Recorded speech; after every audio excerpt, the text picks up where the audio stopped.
Complete the diagnostic sequence, and this shuttle will be cleared for service. Yes, sir. The storm in the Hotari region will interfere with our transporters, so we need all available shuttlecraft in working order.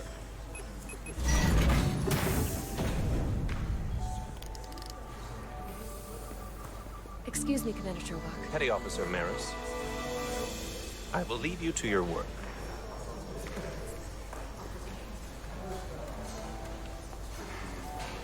I stopped by sickbay and saw Millie. I figured you'd want to know. Did the doc get her fixed up? She's stable. But there's something about the storm's radiation that's making it hard to heal the energy burns. That doesn't sound good. She's toughing it out. Dr. Duval said she'll be back on duty soon, though. Come on. I have to run the final diagnostic.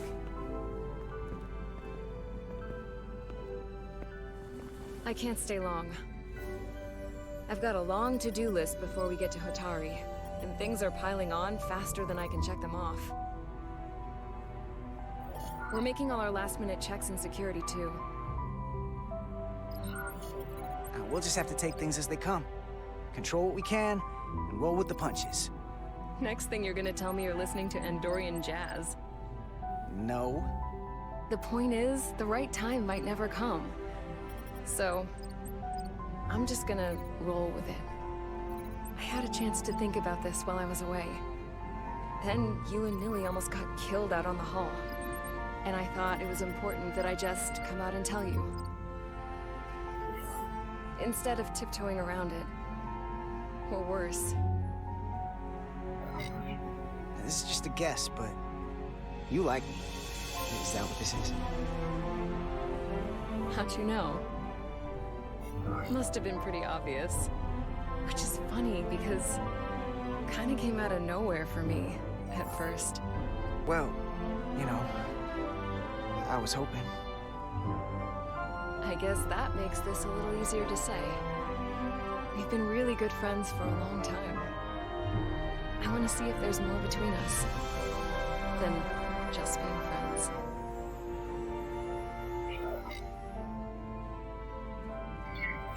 You don't have to explain it. I feel the same way. There is something between us. So, do you want to find out what that something is? If it's there for you, and it's there for me, why not give it a try? Are you kidding me? I just said yes. I wanted to be sure I heard that right. These are uncharted territories. I'd call it a chemistry experiment. You know, with us. I'm just really glad that you said something. I've seen how you operate. I couldn't wait for you to make the first move. I'm glad too. So whatever happens next is great with me. Level 1 diagnostic complete. I have to get back to that to-do list. They're probably looking for me. Can't blame them.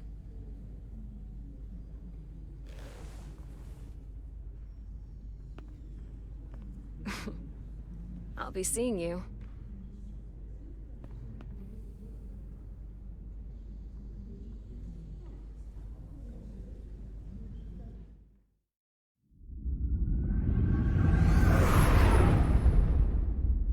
Approaching the rendezvous point outside Atari space. Helm, bring us out of warp. Dropping to impulse. Ionic interference surging, Captain.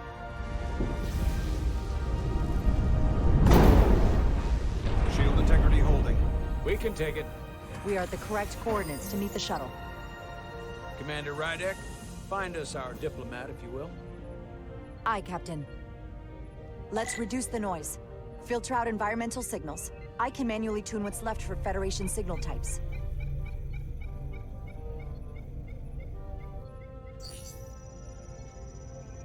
I've located the shuttle. Opening comms. On screen. Shuttle to Resolute. Shuttle to Resolute. Debris field. Lost maneuvering. Losing. I can't get it any clearer. won't get a transporter lock. It's just not happening. Power up the tractor beam. We'll pull them directly into the docking bay.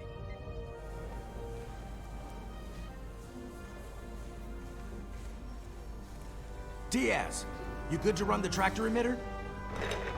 Yes, sir.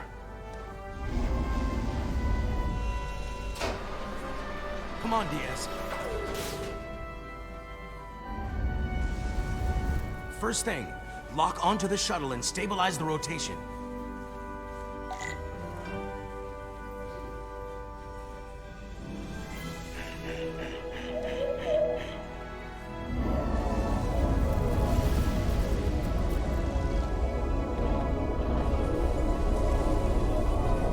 We're pulling in debris. I'm on it.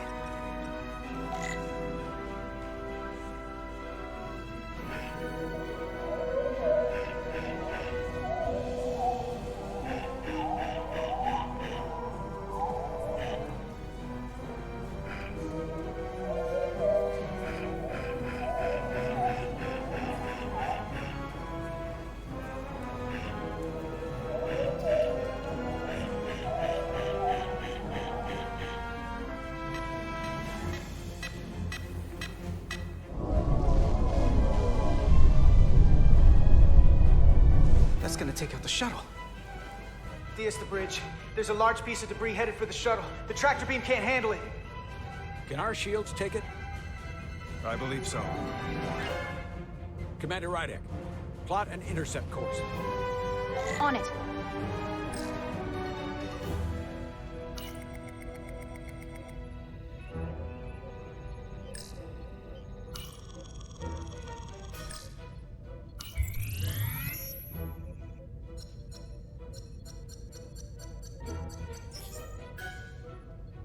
Here we go. Maneuvering thrusters bearing 53 Mark 17. 200 meters on an intercept course. Maneuvering.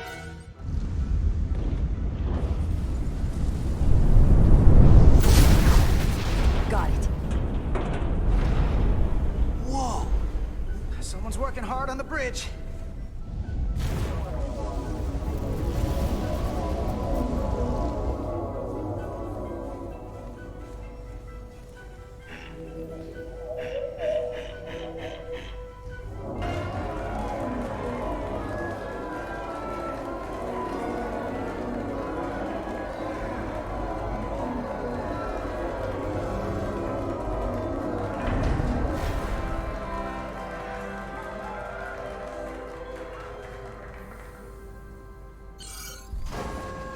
Got the shuttlecraft on board.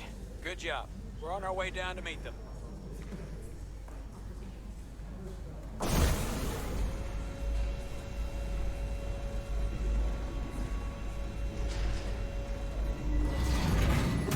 Terra firma, so to speak. Ambassador Spock?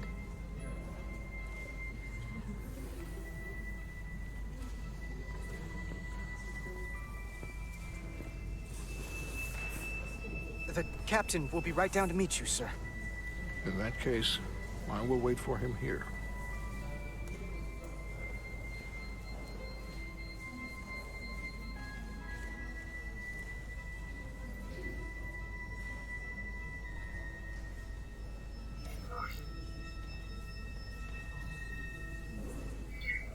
Well, let me be the first to say, welcome to the Resolute, Ambassador. Thank you, Petty Officer... Carter? Carter Diaz. Sir. I am pleased to meet you, Petty Officer Carter Diaz. It appears I have you to thank for my safe arrival. Your assistance arrived not a moment too soon, if I may say so. Well, it wasn't all me. I got some help from upstairs. A bombastic approach to clearing debris. We thought we were prepared for our arrival in Hotari space, but it is evident my craft was not sufficiently robust for such intense ionic activity. The storm has been pretty intense. There was an element that was most unusual.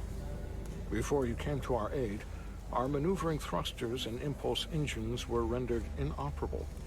So we attempted a short traversal at warp speed, only to find that we could not achieve warp at all.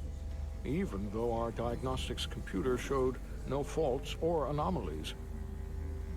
What do you make of that?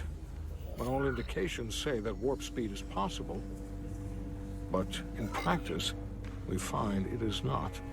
Well, this storm is one of the strangest phenomena we've ever encountered. It's disrupted other systems. Who knows what it might do to a warp drive? Yes, it would seem further investigation is called for. Take readings, run some additional diagnostic checks, and we'll get to the bottom of this. Quite logical, Petty Officer Diaz. Thank you. Ambassador Spock, Excuse me. I'm honored to have you aboard. I'd like to get right to it. We're already behind.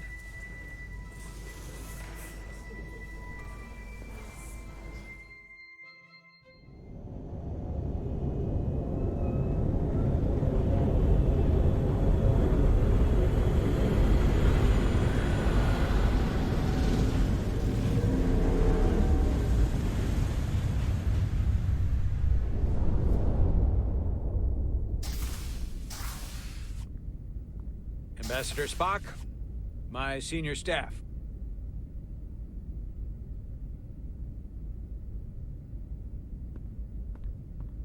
It's not every day that a captain gets to welcome a Starfleet legend aboard. You flatter me, Captain Solano. But legend implies the past tense, whereas I am very much focused on our present circumstances. I didn't mean to suggest you were stuck in the past. You're right, Ambassador. Not the most diplomatic choice of words. Your experience comes from the past. But our present situation calls for it. True enough. We were hoping you could fill us in on the details. We got the basics from Starfleet. Two formerly peaceful neighbors are now on the brink of war. Indeed, and the tension between them grows fiercer by the hour.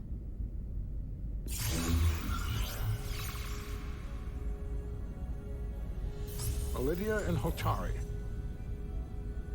Ilidians are the more advanced species. They made first contact with the Hotari over a century ago. This is Tau, the Hotari moon. It is rich in dilithium, and for decades, the Hotari and the Ilidians have shared a mining operation there. The Ilidians provide the technological resources, while the Hotari have served as the labor force. The stability of that arrangement was the source of their peace, until recently.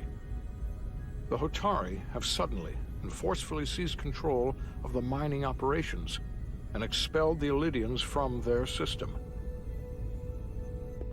That is the official story, as told by the Hotari when they requested Federation mediation. But the details remain scant. Communications between all parties have been limited by the ionic interference.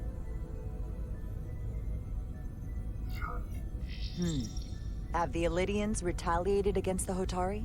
Or taken any action against them? Surprisingly, they have not yet responded in kind. They were open to a Federation presence, but it is unlikely the relatively primitive Hotari forces would stand a chance against the Ilidian fleet in open war. Left unchecked, this conflict will result in more bloodshed, which is what we are here to prevent. And the dilithium trade hangs in the balance. Clearly, the Hotari have been exploited in this relationship. Maybe we can persuade them peace is the more profitable alternative for everyone. They both profited from the mines. And for the Hotari, something is better than nothing. Peace is our objective, after all. The Hotari just won their independence. It's hard to believe they would give that up just for profit. I agree. It would be exceedingly difficult to bring the Hotari to that position. Neither the Ilidians or the Hotari are members of the Federation, so we can't make them do anything. There is an additional complicating factor I should mention. In the past, the Federation has relied on the Ilidians as a source of dilithium.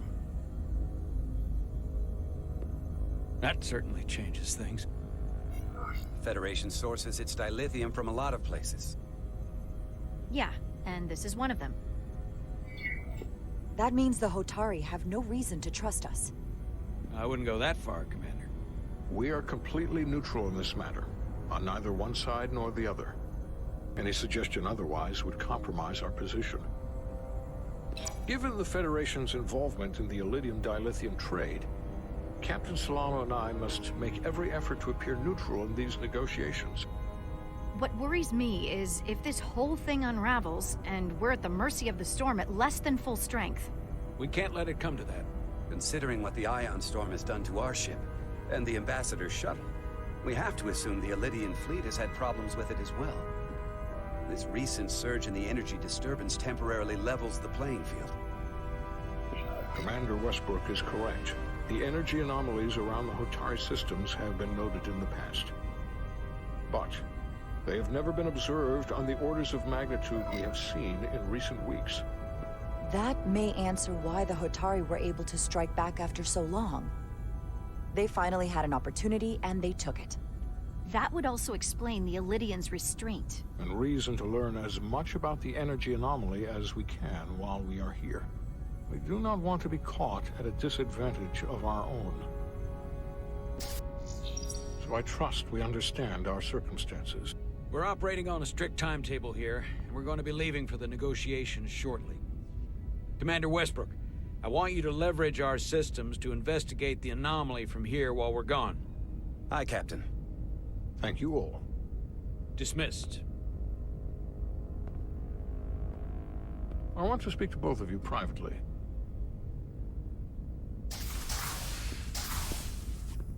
Ambassador Spock, I'd like to make a formal introduction. My first officer, Commander Jara Rydek. Commander, as you are aware, there are limits to what Captain Solano and I can do in our official capacity as representatives of the Federation. But someone in an unofficial capacity, your first officer, for example, would not be bound by those restrictions. Commander Rydek could ingratiate herself to certain parties behind the scenes, where they may be more candid in revealing information that could lead to a resolution. She certainly goes her own way. Maybe that helps in this case. I'm perfectly happy to work outside the lines. And by extension, you will be doing your duty, Commander. Just not too far outside the lines.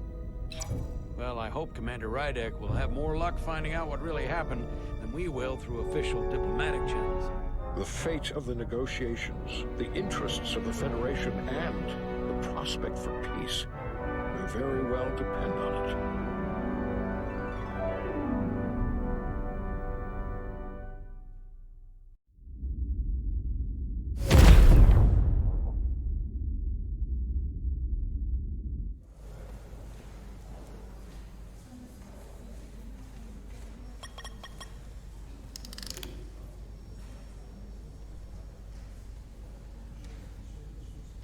Mr. Diaz, I understand you have already discussed the warp drive failure with Ambassador Spock? I have. It is imperative that the Ambassador's shuttle be flight ready. I need you both to ascertain the root cause of the system failures he encountered. I'm surprised, Commander. I thought you would have wanted to work on Ambassador Spock's shuttle yourself. I respect the Ambassador and his many accomplishments, but I do not derive any satisfaction from interacting with his shuttle as if it were somehow transubstantiated through its association with him. Especially when I have the entirety of this starship to concern myself with. The Ambassador asked me to take a look, and I'm ready to crack this thing open. Good. You could learn from Mr. Diaz's focus. I'll take notes. Then I will leave you to it. Make note of any abnormalities in your report. Carry on. One nice thing about Vulcans. Chovak is the only person who didn't look at this and treat me like I was something to pity. Doc says I should get used to it. Doesn't mean I want to be reminded of it every minute of the day. Hey, you won't get pity from me. I think it makes you look tough. As tough as you really are, that is. And that makes you sound pretty smart. I might need you to save me from myself next time, though. Come on. Let's get to the bottom of this.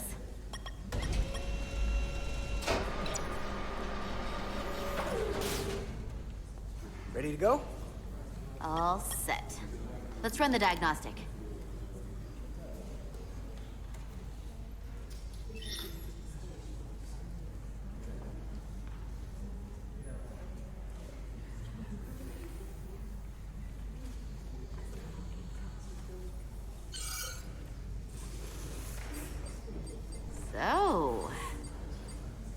I know about your talk with Miranda.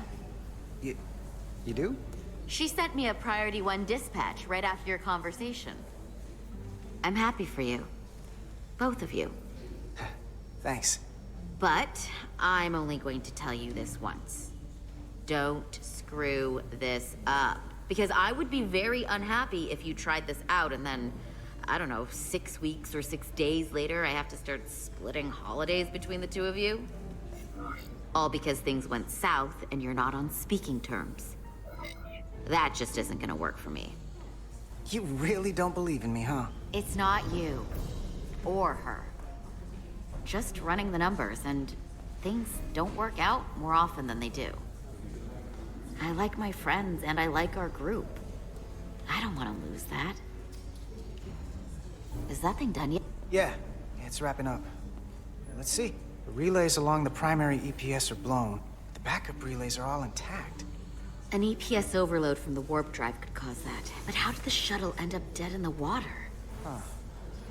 Well, maybe the ship's data recorder can tell us something.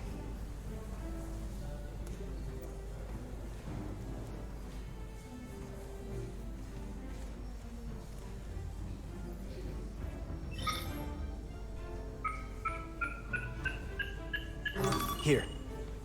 They were only about 8 minutes from their plotted warp point.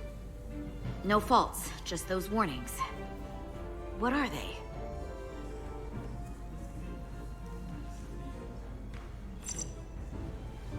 Subspace variance out of tolerance. What does that mean? It means the main navigation array lost sight of space somehow. Will the array going offline cause that? Yes, but it should have also thrown a fault code.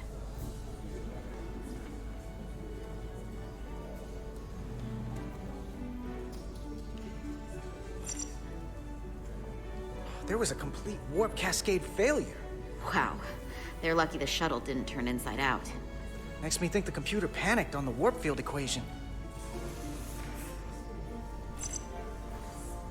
The warp field became inverted suddenly. I've seen this happen when the center warp coil cracks. A cracked warp coil throws a fault code. Still, we should take a look. Any one of these failures should have thrown a fault. If it was caused by a system failure. None of this caused the relays to blow. Roll forward to when that happened. Yes, ma'am. So here, they take a moment to get their bearings and they attempt to re-engage the warp drive. There. That's the relays blowing. And look, there's another warp system alert. They're all the same. Subspace variance out of tolerance, or warp inversions. Finally, there's a complete warp cascade failure. Then it's one of two things. Either a warp coil is cracked, or the navigation array is offline. That makes sense. Divide and conquer. You want to check the warp coils or the navigation array? I'll check the other. Let's not overcomplicate this. One of these systems is likely broken. I'll check the nacelles for a cracked coil.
I checked every coil on the port nacelle for imbalances.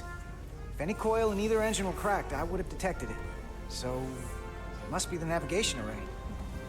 Except it's not. Checked and double-checked. Well, the readings don't lie. Here comes the security detail for the way team.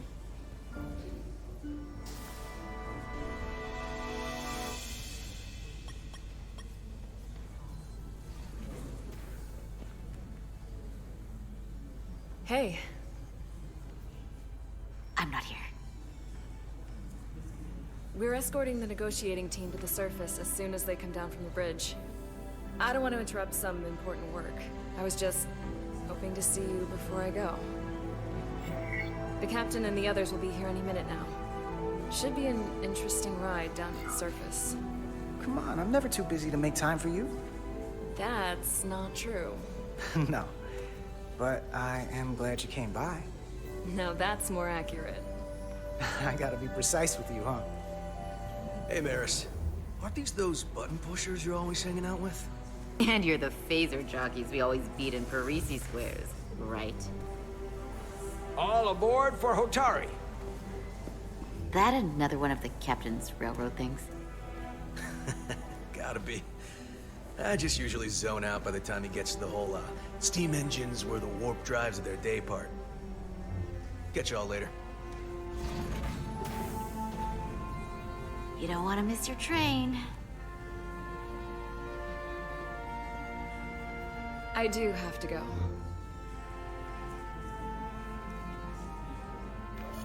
Not gonna lie, I'd rather not leave right now. More important things on my mind.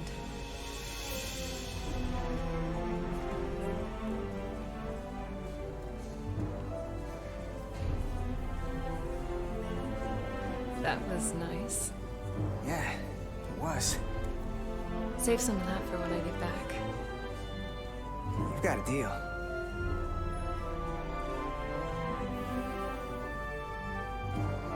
Be seeing you.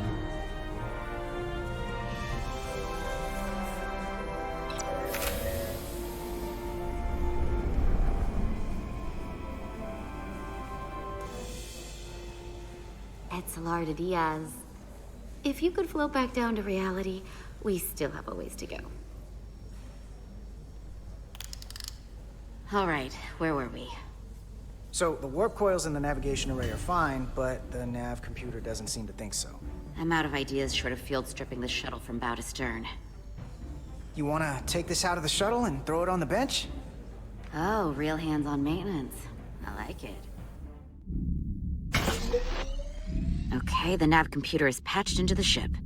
The ship's computer can double-check our work. If the shuttle's nav computer is putting out false data, we'll know it. Let's run through the shuttle's logs again.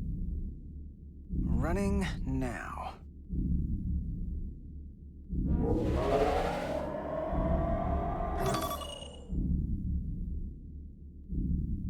Same.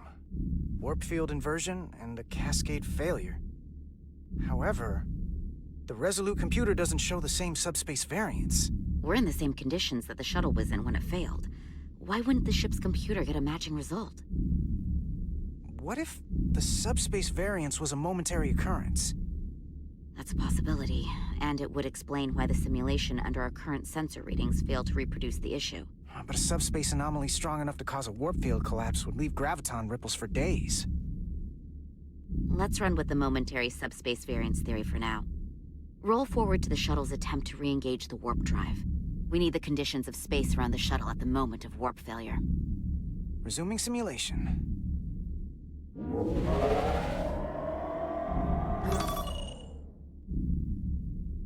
Error in warp field calculation. Cochrane formula variables are out of range. That right there. Take the shuttle sensor data from that moment. Computer, why did the warp field calculation fail?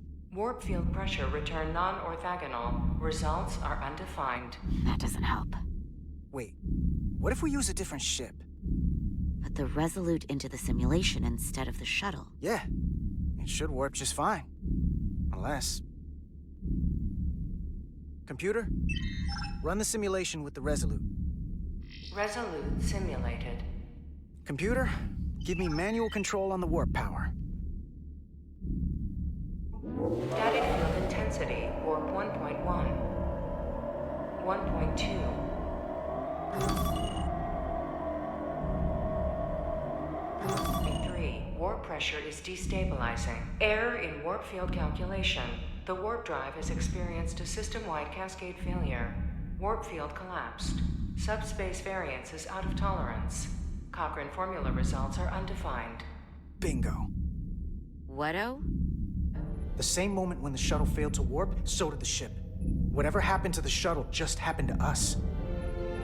The Resolute will not sustain warp. We can't leave Hotari space.